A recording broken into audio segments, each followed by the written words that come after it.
அனைவருக்கும் வணக்கம். கன்னிராசிக்காரர்களுக்கு இனிமேல் தான் மெயின் பிக்சரே என்று சொல்லக்கூடிய வகையில் 15/4/2024 முதல் குருவின் ஆட்டம் ஆரம்பம்.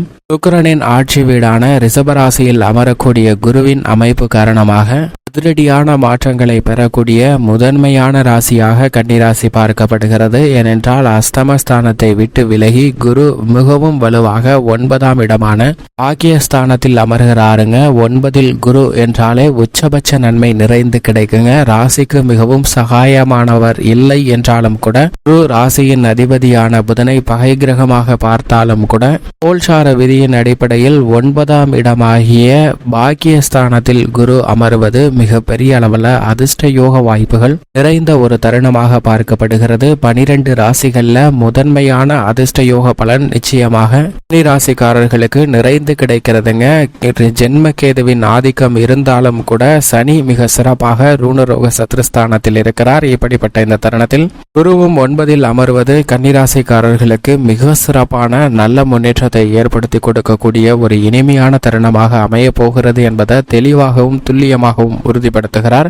பொதுவாக குருவை பொறுத்த வரைக்கும் நவ கிரகங்களிலே தோஷமற்றவரும் அதீத நன்மையை நேர்வழியில் அள்ளி கொடுக்கக்கூடிய தன்னிகரற்ற கிரகமாக செயல்படுபவர் தான் குரு.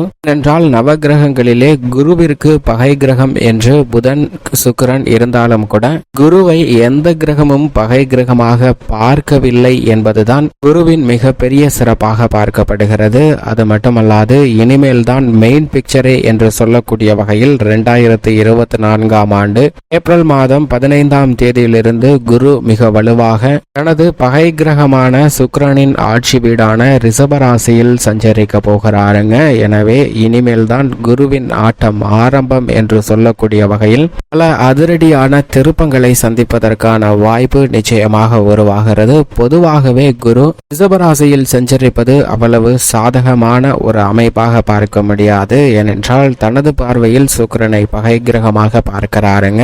ஆனால் சுக்கிரனின் பார்வையில் குரு சமகிரகமாக இருக்கிறார். இப்படி மாறுபட்ட நிகழ்வு இருக்கக்கூடிய ஒரு இடத்தில் சஞ்சரிக்கக்கூடிய குருவின் அமைப்பு காரணமாக இனிமேல் தான் ஆட்டம் ஆரம்பம் என்று சொல்லக்கூடிய வகையில் அதிரடியான மாற்றங்களை முழு சுபகிரகமாக இருக்கக்கூடிய குரு வாழ்வில் ஏற்படுத்தி கொடுக்க போகிறார் என்பது யதார்த்தமான உண்மையாக பார்க்கப்படுகிறது. இது மட்டுமல்லாது உதாரணமாக ஒரு நபர் இருக்கிறார், அவரின் நண்பர் ஒருவரும் இருக்கிறார். இருவருக்கும் ஒரே மாதிரியான தகுதிகள் தான், ஒரே கல்லூரியில் படித்தனர், ஒரே பள்ளியில் படித்தனர், இருவருக்கும் ஒரே ராசியாக தான் இருக்கிறது. ஆனால் இவர்களுடைய வாழ்க்கை நிலை என்பது பல்வேறு வகையில முரண்பட்டதாக இருக்கிறது. இவ்வளவு ஒற்றுமை இருந்தும் ஒருவர் செல்வ செழிப்பின் உச்சத்தில் இருப்பார், ஆனால் மற்றொருவர் இந்த செல்வத்திற்காக கடினமாக உழைத்து கொண்டு இருக்கக்கூடிய ஒரு சூழ்நிலையில் இருப்பாருங்க.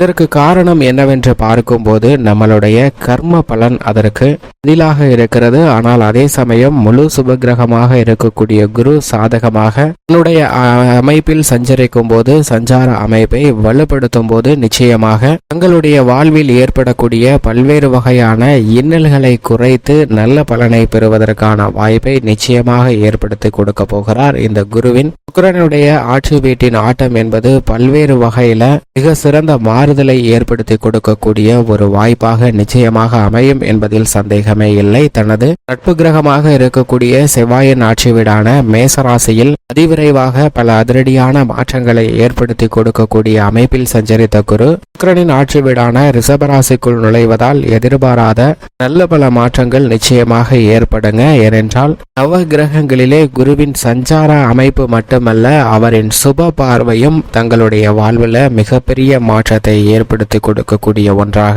அமைகிறது என்பதுதான் யதார்த்தமான உண்மையாக பார்க்கப்படுகிறது. எனவேதான் குரு பார்க்கின் கோடி நன்மை என்பார்கள். அப்படிப்பட்ட குருவினுடைய பார்வை நிச்சயமாக 2 சமநிலையில் இருந்த நண்பர்களின் வாழ்வில் மட்டத்தில் பண வசதியில் மிகவும் குறைவான நிலையில் உள்ளவருடைய குறைபாடுகள் உள்ள இடத்தில் படும்போது அவை அனைத்தும் சாதகமாக மாறி அவரை விட உச்சத்தில் பண வளர்ச்சி பெறுவதற்கான வாய்ப்பும் செல்வ செழிப்பை அதிகரிப்பதற்கான யோகத்தையும் நிச்சயமாக ஏற்படுத்தி கொடுப்பார். ஆனால் இவை அனைத்தும் காற்றை சீற்று போன்று திடீர் அதிர்ஷ்டத்தால் நிச்சயமாக உருவாகாதுங்க. ஏனென்றால் குறுக்கு வழியிலோ அல்லது தவறான வழியிலோ சேர்க்கக்கூடிய செல்வம் நிலைக்காது என்பதை குரு உறுதிப்படுத்துகிறாருங்க. குரு வலுவாக இருக்கும்போது அனைத்து வகையான செல்வ செழிப்புகளையும் நேர்வழியில் உங்களுடைய வாழ்நாள் இறுதி வரை அனுபவிப்பதற்கான வாய்ப்பையும் நிச்சயமாக ஏற்படுத்தி கொடுக்கிறாருங்க. நவகிரகங்களிலே நேர்வழியில் செல்வ செழிப்பை அள்ளி கொடுக்கக்கூடிய குரு என்பது யதார்த்தமான உண்மையாக பார்க்கப்படுகிறது. எனவே உங்களுடைய கடின உழைப்பிற்கு நிச்சயமாக நல்ல பலனை நிறைந்து கொடுக்கிறார் என்பதில் சந்தேகமே இல்லைங்க. மட்டுமல்லாது குருவின் பார்வையில் சூரியன், சந்திரன், செவ்வாய் போன்ற கிரக நிலைகள் நட்பு கிரகங்களாக பார்க்கப்படுகின்றன. இதில் சூரியனும் செவ்வாயும் குருவை நட்பு கிரகமாக பார்க்கின்றனர். ஆனால் சந்திரன் சமகிரகமாக பார்க்கிறாருங்க. குருவின் பார்வையில் சனி, ராகு, கேது போன்ற கிரக நிலைகள் சமகிரகமாக பார்க்கப்படுகின்றன. இந்த கிரக நிலைகளின் பார்வையிலும் குரு சமகிரகமாக தான் பார்க்கப்படுகிறார். ஆனால் புதனையும் சுக்கிரனையும் பகை கிரகமாக பார்க்கிறாருங்க. புதன் மற்றும் சுக்கிரனை குரு பார்க்கிறாருங்க. இருந்தாலும் கூட புதன் மற்றும் சுக்கிரனின் பார்வையில் குரு சமகிரகமாக பார்க்கப்படுகிறார். எனவேதான் நவகிரகங்களிலே பகை கிரகம் இல்லாத ஒரு கிரகம் என்றால் அது நிச்சயமாக குரு மட்டும்தான். எனவேதான் அவருடைய பெயர்ச்சியானது மற்ற கிரகங்களை விட மிகவும் உன்னிப்பாகவும் கவனிப்பாகவும் பார்க்க வேண்டிய ஒன்றாக உள்ளது. என்றால் நவ கிரகங்களுமே மிகவும் சாதகமற்ற ஒரு அமைப்பில் குருவை தவிர மாறி சஞ்சரித்தாலும் இந்த 8 கிரக நிலைகளும் சாதகமற்ற ஒரு அமைப்பில் இருந்தாலும் குரு மட்டும் மிக வலுவாக நன்மை தரக்கூடிய அமைப்பில் சஞ்சரித்தார் என்றால் நிச்சயமாக அனைத்து விதமான சிரமங்களையும் தவிடுபடியாக்கி விடுவாருங்க. எந்த கிரகங்களால் ஏற்படக்கூடிய பாதிப்புகளையும் குறைத்து வாழ்வில் மகிழ்ச்சியும் இன்பமும் சுவிச்சமும் நிறைந்து கிடைப்பதற்கான வாய்ப்பை ஏற்படுத்தி கொடுப்பவர் நிச்சயமாக குரு மட்டும்தான். எனவேதான் வானியல் அரசன் என்றும் சொல்லப்படுகிறாருங்க. நவ கிரகங்களுக்கு மிக சிறந்த கிரகமாக பார்க்கப்படக்கூடியவராகவும் இருப்பவர் நிச்சயமாக குரு பகவான் மட்டும்தான். அவர் இந்த தருணத்தில் மிகவும் வலுவாக ரிஷபராசியில் அமர்வதால் அவருடைய ஆட்டம் பல்வேறு வகையில நன்மை நிறைந்தவையாக குடும்பம், தொழில், கலைத்துறை, அரசியல் துறை என அனைத்திலும் நிறைந்து கிடைப்பதற்கான வாய்ப்பு உருவாகிறது. ஏனென்றால் இந்த குரு பகவானை பொறுத்த வரைக்கும் இந்த துறையில் மட்டும்தான் தனது ஆதிக்கம் உள்ளது என்று சொல்லிவிட முடியாது. ஏனென்றால் குரு பகவான் அனைத்து விதமான துறைகளிலும் அனைத்து விதமான பணிகளிலும் மனித வாழ்வில் ஒவ்வொரு நொடியிலும் மிகப்பெரிய மாற்றத்தை ஏற்படுத்தி கொடுக்கக்கூடிய சக்தி வாய்ந்தவராக பார்க்கப்படுகிறாருங்க. அவருடைய உச்ச வீடாக கடகராசியும் நீச்ச வீடாக மகர ராசியும் பார்க்கப்படுகிறது. உச்சம் பெறும்போது அபரிவிதமான நன்மை, அதிர்ஷ்ட யோகங்கள் நிறைந்து கிடைக்கும். இன்னும்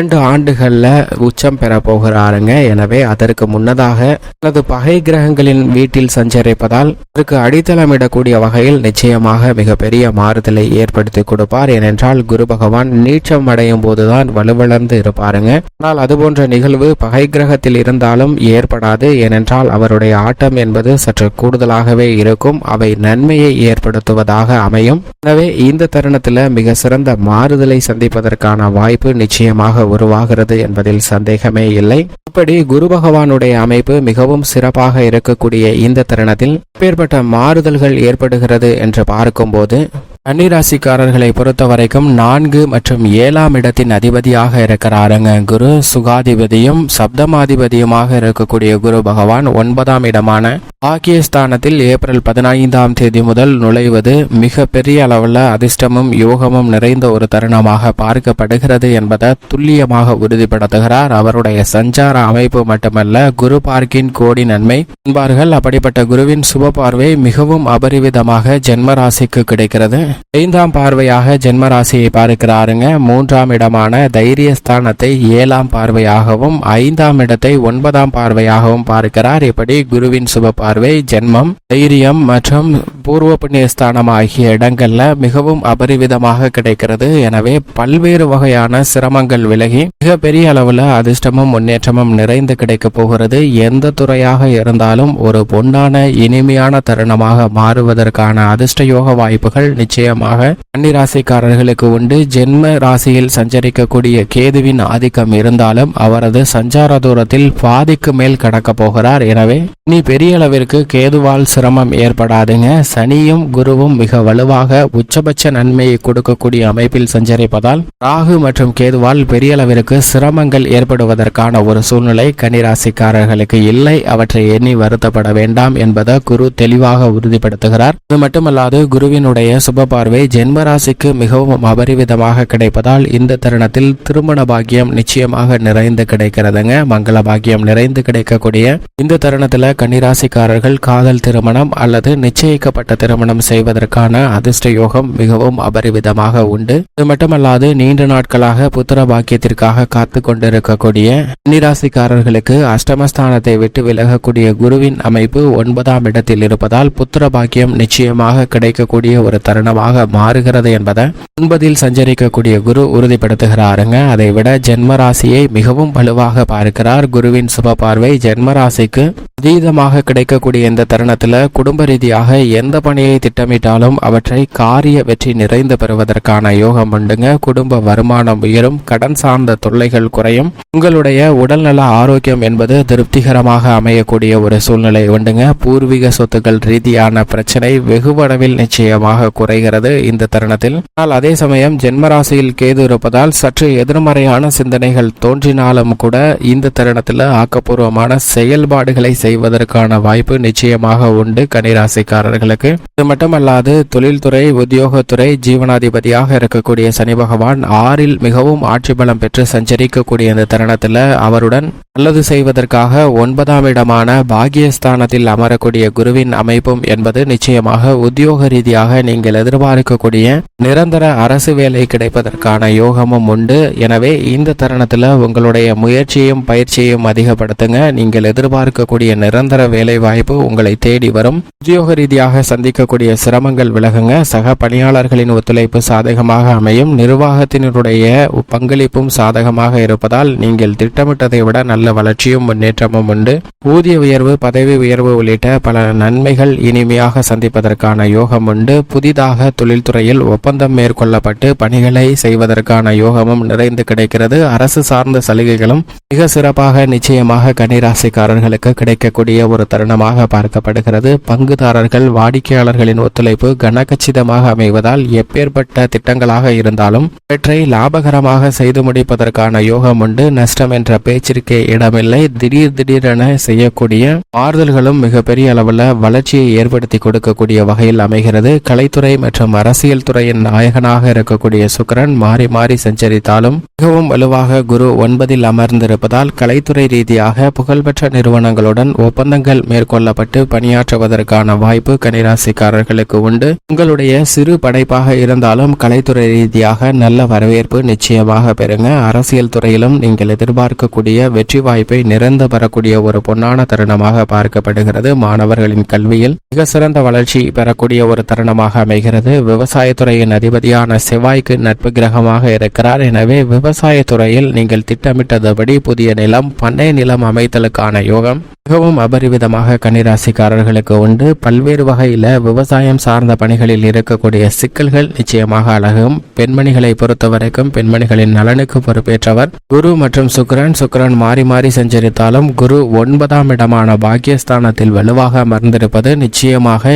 இந்த தருணத்தில் கன்னிராசிக்கார பெண்மணிகள் திட்டமிடக்கூடிய காரியங்கள் எதுவாக இருந்தாலும் அவை நிச்சயமாக மிக சிறப்பாக நடைபெறுவதற்கான யோகம் உண்டு. தொழில்துறையிலும் அசூர வளர்ச்சி பெற முடியும். மேலும் இந்த தருணத்தை சாதகமாக மாற்றிக்கொள்ள நிச்சயமாக கன்னிராசிக்காரர்கள் வாரத்தில் வியாழக்கிழமை விரதம் இருந்து அருகாமையில் உள்ள குரு பகவான் ஆலயம் சென்று தீபமேற்றி வழிபாடு செய்யுங்கள். அதோடு அவருக்கு பிடித்த பசுவிற்கு உணவளியுங்கள். நல்ல பலன் உங்கள் வாழ்வில் நிறைந்து கிடைக்கும்.